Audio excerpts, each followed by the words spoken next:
The cargo bay of the Stellar Harmony fell silent except for the steady hum of life support systems. 4 alien crew members stood frozen, their various appendages raised in horror as they watched the human named Marcus Chen methodically slice what appeared to be rotting vegetation with a thermal blade. "Stop him!" shrieked Zeftar, the ship's Catherian medic, her crystalline exoskeleton flashing urgent red warnings. "Those plant stems have been decomposing for 3 solar cycles. The toxins alone could dissolve his internal organs." Marcus looked up from his makeshift cooking station, a repurposed maintenance panel he'd converted into a heating surface. Steam rose from the sizzling green stalks that the aliens had marked for biological waste disposal. His dark eyes crinkled with amusement as he observed the panic spreading across his shipmates' faces. "It's just asparagus," he said calmly, flipping the vegetables with a makeshift spatula fashioned from a bent piece of hull plating. 3 days old isn't even close to spoiled by human standards. We actually prefer some vegetables slightly aged. It concentrates the flavors." Engineer Voxhai, whose slug-like form had turned a sickly yellow-green, began frantically tapping commands into his portable scanner. "Impossible. Our analysis shows cellular breakdown, bacterial proliferation, and chemical compounds that would be lethal to any known organic life form." The Nexari pilot, Captain Velnara, spread her 6 arms in a gesture of bewilderment. Her species had evolved to consume only perfectly fresh, living plant matter within moments of harvest. The concept of deliberately consuming aged vegetation was as alien to her as breathing methane. "Human Marcus, please cease this self-destructive behavior immediately. We cannot lose a crew member to food poisoning 3 weeks into our mission." Marcus chuckled, adding what appeared to be small white granules to his cooking vegetables. "This is just salt," he explained, noticing their renewed alarm. "It's a mineral. We use it to enhance taste." He took a piece of the asparagus and bit into it, chewing thoughtfully while his alien colleagues watched in fascinated horror. The 4th crew member, Dr. Ithlak, a tall, ethereal being from the Whisper Nebula, began recording everything with multiple sensory devices.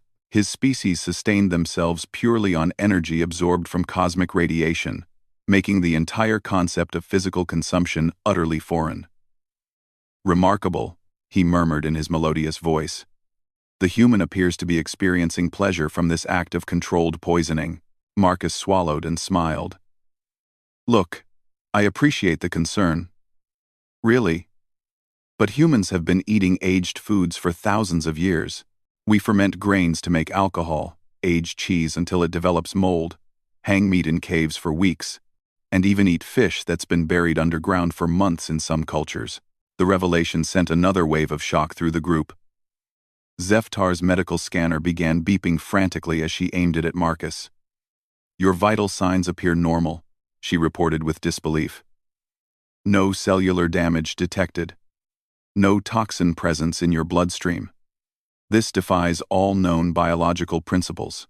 "Different species, different biology," Marcus replied, seasoning another batch of vegetables he'd retrieved from the waste container.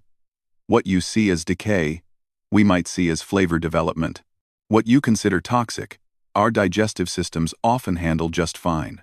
Captain Velnara's compound eyes dilated with a mixture of admiration and terror.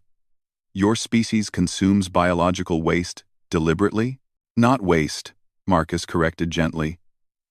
"Food that's reached optimal ripeness. Some of our favorite foods require aging processes. Wine gets better with age, cheese develops character, bread needs time to ferment." He paused, studying their expressions. "You really can't eat anything that isn't absolutely fresh?" Engineer Voxhai's scanner readings painted a sobering picture. "Fresh consumption is essential for survival across all known species. Our digestive systems are designed for peak nutritional absorption within the first few hours after harvest. Beyond that, cellular breakdown produces compounds that range from mildly toxic to immediately fatal." Dr. Ithlak floated closer, his curiosity overriding his caution. "This suggests human digestive systems possess extraordinary resilience and adaptability, perhaps even beneficial bacterial colonies that process what other species cannot?" Marcus nodded enthusiastically. "We have trillions of microorganisms living in our digestive tract. They help us break down complex compounds and even synthesize some nutrients we need. It's a symbiotic relationship that's been evolving for millions of years.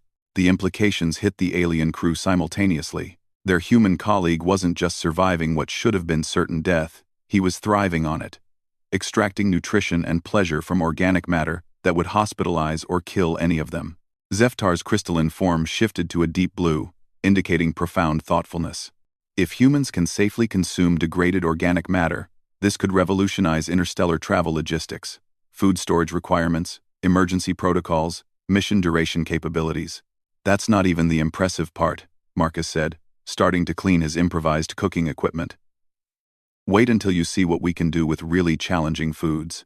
The alien crew exchanged glances filled with a mixture of scientific fascination and existential dread. Their human crewmate had just casually demonstrated an ability that seemed to violate fundamental biological laws, and he was suggesting this was merely the beginning. As Marcus finished his meal and began storing his makeshift cooking supplies, the aliens found themselves re-evaluating everything they thought they knew about biological limitations. The human had consumed what should have been poison, derived nutrition from decay, and showed every sign of perfect health throughout the entire process. The vast universe suddenly seemed a little less hostile and a lot more manageable with a human aboard. 2 days later, the crew's amazement at Marcus's dietary abilities had evolved into scientific fascination. Dr. Ithlak had requested permission to conduct controlled observations, turning the ship's secondary laboratory into an impromptu research facility focused on human digestion. Today's test subject, Dr. Ithlak announced to his colleagues who had gathered around the observation window, consists of preserved protein sources that have been stored in high-sodium solutions for over 6 months. Marcus opened a sealed container and withdrew what appeared to be small, wrinkled, brown objects floating in cloudy liquid. The smell that escaped made Engineer Vox-High recoil so violently that he knocked over his scanner. "Great galaxies," gasped Captain Velnara. "That odor signature indicates advanced decomposition with potentially lethal bacterial contamination." "Ah, these are olives," Marcus explained, popping one into his mouth and chewing with obvious enjoyment. "Mediterranean style. Cured in brine. They're actually considered a delicacy where I come from." He offered the container to his alien audience, who collectively took several steps backward. Zeftar's medical sensors were working overtime. The sodium levels alone should dehydrate your cellular structure. The fermentation byproducts should be attacking your nervous system, yet your biometric readings remain completely normal. Marcus reached into his personal food stores and produced another container. This one contained what looked like white chunks floating in liquid that had turned slightly yellow with age. Aged cheese and oil. This particular variety is about 8 months old. The demonstration continued as Marcus consumed increasingly bewildering substances. Dried fish that had been preserved with salt until it resembled leather strips. Fermented vegetable pastes that had turned colors not found in nature. Pickled fruits that had been soaking in acidic solutions for longer than some of his crewmates had been alive. Each item, Dr. Ithlak narrated into his recording device, represents a different preservation technique that humans have developed to extend food viability far beyond natural biological limits. Salt curing, acid preservation, controlled fermentation, dehydration, oil suspension methods that create conditions hostile to life, yet humans derive sustenance from them. Engineer Vox-High had been running calculations on his scanner throughout the demonstration. The chemical compounds present in these substances should have overwhelmed any biological system. The concentration of preservatives, the pH levels, the bacterial cultures, it's creating a storm of potentially toxic interactions inside the human's digestive tract. "But that's the beautiful part," Marcus said, opening a new container that released an aroma so intense it triggered the ship's air purification system. "Our digestive systems don't just tolerate these compounds, they've evolved to work with them. The acids help break down proteins. The beneficial bacteria compete with harmful ones. The salt regulates fluid balance." What Marcus had opened appeared to be fish that had been buried in salt until it resembled crystallized amber. He sliced off a piece with his thermal knife, and ate it without hesitation. This is botarga, fish roe that's been salt-cured for months. Some people call it the caviar of the Mediterranean. Captain Velnara's 6 arms trembled as she processed this information. Your species has developed preservation techniques that mimic the conditions inside gas giant atmospheres or volcanic vents. You've essentially learned to consume substances that exist in some of the most hostile environments in the galaxy. The revelation prompted Dr. Ithlak to access his extensive xenobiology database, cross-referencing human dietary capabilities with known galactic species. The results are unprecedented. Humans appear capable of consuming organic matter across a wider range of degradation states than any previously documented life form. Marcus cleaned his hands and faced his audience. That's still not the most impressive part. We don't just survive on these foods, we've built entire cultures around them. Different regions of Earth developed unique preservation methods based on their environment. Desert peoples learned to dry everything. Coastal populations mastered salt curing. Cold regions perfected controlled freezing and fermentation. He gestured toward his remaining food supplies. Every technique represents thousands of years of human ingenuity and biological adaptation working together. We turned the natural process of decay into a tool for survival, and eventually into an art form. Zeftar's crystalline form had shifted through several colors as her cognitive processes struggled to integrate this information. This suggests human evolution occurred in an environment where food scarcity was a constant threat. Your species developed not just the ability to consume aged food, but the wisdom to create it deliberately. Exactly, Marcus confirmed. When fresh food wasn't available, we found ways to make it last. When those preservation methods created new flavors, we refined the techniques to enhance them. What started as survival necessity became cultural tradition. Engineer Voxhai looked up from his calculations with something approaching awe. The implications for space exploration are staggering. Food storage weight could be reduced by orders of magnitude. Mission duration could be extended almost indefinitely. Emergency scenarios involving contaminated or aged supplies wouldn't necessarily be fatal. Dr. Ithlak began compiling his preliminary findings. The human digestive system represents a biological marvel that defies conventional understanding of organic limitations. They possess not just tolerance for hostile chemical environments, but the ability to extract nutrition from them efficiently. Marcus smiled at his colleague's fascination. And we haven't even talked about cooking yet. The statement sent a visible ripple of concern through the assembled aliens. Captain Velnara's compound eyes focused with laser intensity. Cooking? We deliberately apply extreme heat to organic matter to alter its molecular structure, Marcus explained casually. Sometimes we char the surface until it's carbon. Sometimes we expose it to open flames. We even have methods that use controlled combustion to add flavor. The silence that followed was pregnant with implications that none of the alien crew members were quite ready to contemplate. Their human colleague had just suggested that his species deliberately subjected their food to processes that sounded suspiciously like torture by fire. Tomorrow, Dr. Ithlak announced weakly, we will explore human thermal food processing techniques. Marcus grinned. I'll bring the hot sauce. The emergency klaxons shattered the peaceful atmosphere of the Stellar Harmonies research lab. Captain Velnara's voice echoed through the ship's communication system. Tense with barely controlled panic. All crew to emergency stations. We have a critical situation developing in the cargo bay. Marcus and his alien colleagues rushed through the ship's corridors. Dr. Ithlak's recording devices forgotten. In the urgency of the moment, they arrived at the cargo bay to find a scene of controlled chaos. The ship's environmental systems were running at maximum capacity, and an acrid smell permeated the air. Report, Captain Velnara commanded as they assembled. Engineer Voxhai's normally calm demeanor had cracked. Containment breach in Storage Unit 7. Our emergency food supplies have been contaminated with atmospheric processors from the Kepler station. The chemical interaction has created compounds that are, he paused, checking his scanner again, universally toxic to all known organic life. Zeftar's medical readings painted a grim picture. Exposure levels are climbing throughout the ship. At current contamination rates, We have perhaps 6 hours before the toxic concentration becomes lethal.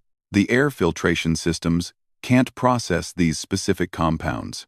Dr. Ithlak floated toward the sealed storage unit, his sensors detecting energy signatures that made his ethereal form flicker with concern.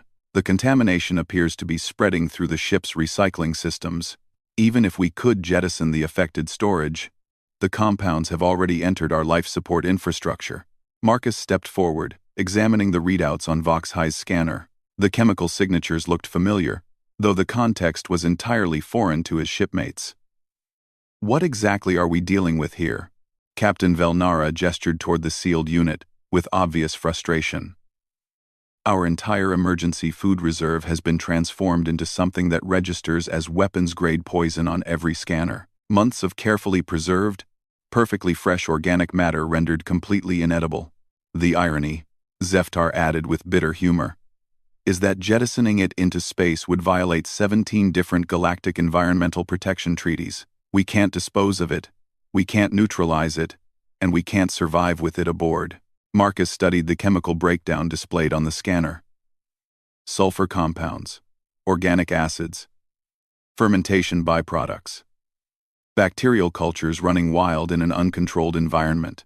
To his alien crewmates, it represented an unprecedented disaster. To him, it looked remarkably familiar. How much contaminated food are we talking about? He asked. Engineer Vox-High consulted his readings. Approximately 4 tons of mixed organic matter. Enough to sustain the crew for 3 months, under normal circumstances.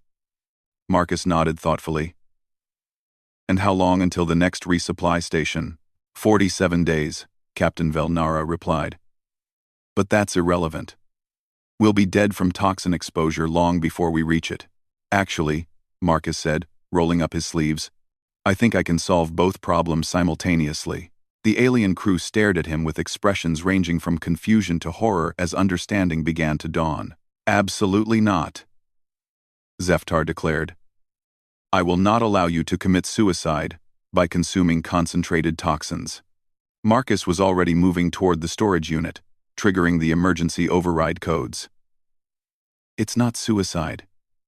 It's lunch. He paused at the control panel. Well, lunch for the next month and a half.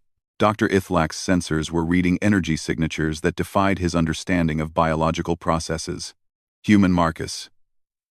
The contamination has created chemical concentrations that exceed anything you demonstrated in our controlled experiments. True, Marcus admitted, opening the storage unit and revealing the devastated food supplies. The once pristine organic matter had transformed into something that looked like a battlefield between competing bacterial armies. Molds competed with yeasts, acids broke down cellular structures, and the entire mass had taken on colors that didn't exist in nature. But here's what you don't understand, Marcus continued, examining the contaminated supplies with the eye of someone evaluating ingredients rather than surveying a disaster. What you're seeing as uncontrolled contamination, I'm seeing as advanced fermentation. These chemical signatures aren't just familiar, they're delicious. He selected a portion of what had once been perfectly preserved grain, but now resembled something that might have been discovered in an archaeological dig. Spontaneous sourdough fermentation. The bacterial cultures have created natural acids and alcohols. In human terms, this has accidentally become artisanal food. Captain Velnara's 6 arms spread in a gesture of complete bewilderment. You're suggesting that our environmental disaster has become your gourmet cuisine? Marcus bit into the contaminated grain, chewing thoughtfully while his shipmates' scanners registered chemical interactions that should have been immediately fatal. Not gourmet exactly, but definitely edible. The sulfur compounds add complexity. The bacterial cultures provide probiotics. The acid levels are actually perfect for breaking down the more challenging proteins. Engineer Vox-High ran frantic calculations. If the human can indeed safely consume the contaminated supplies, it solves the disposal problem. But 4 tons of material for one individual over 47 days, about 125 pounds per day, Marcus calculated. Ambitious, but manageable, if I pace myself and focus on the higher calorie components first. He surveyed the contaminated supplies with the strategic eye of someone planning an extended campaign. I'll need access to the ship's thermal processing units to make some of this more palatable. But yes, I can clean up this mess, Doctor. Ithlak began recording frantically. This is unprecedented. The human is proposing to consume toxic waste at a rate that exceeds normal caloric requirements by orders of magnitude, while simultaneously solving a life-threatening environmental crisis. Zeftar's medical scanners were working overtime, monitoring Marcus's vital signs as he continued sampling the contaminated food supplies. Remarkably, his biological systems are not just tolerating the exposure, they appear to be processing the compounds efficiently. No cellular damage detected, no toxin accumulation. It's as if his digestive system was specifically designed to handle this exact scenario. Over the following days, Marcus worked systematically through the contaminated food supplies. He developed preparation techniques that would have been considered elaborate torture by his alien colleagues, but which he recognized as various forms of cooking, curing, and fermentation management. The ship's air quality steadily improved as he removed the source of contamination one meal at a time. Captain Velnara found herself documenting the most unusual crisis resolution in her career. Personal log. The human crew member has successfully eliminated 4 tons of hazardous waste by consuming it as sustenance. The method appears to be not only effective but sustainable. The human reports that some of the accidentally fermented materials represent the best food he's had since leaving Earth. By the time they reached the resupply station, Marcus had not only consumed the entire contaminated food supply but had actually gained weight in the process. His alien colleagues had spent the journey documenting what they were beginning to recognize as one of humanity's most remarkable survival adaptations. Your species, Doctor, Ithlak observed, as they prepared for docking, possesses the ability to transform environmental disasters into nutritional opportunities. This suggests an evolutionary history involving challenges that would have driven most species to extinction. Marcus smiled, patting his slightly expanded midsection. We're pretty good at making the best of bad situations. Though I have to admit, accidentally fermented grain storage turned out better than I expected. We should see if we can replicate those conditions intentionally sometime. The silence that followed was filled with the dawning realization that their human colleague was already planning to deliberately recreate what they had just experienced as a near-fatal crisis.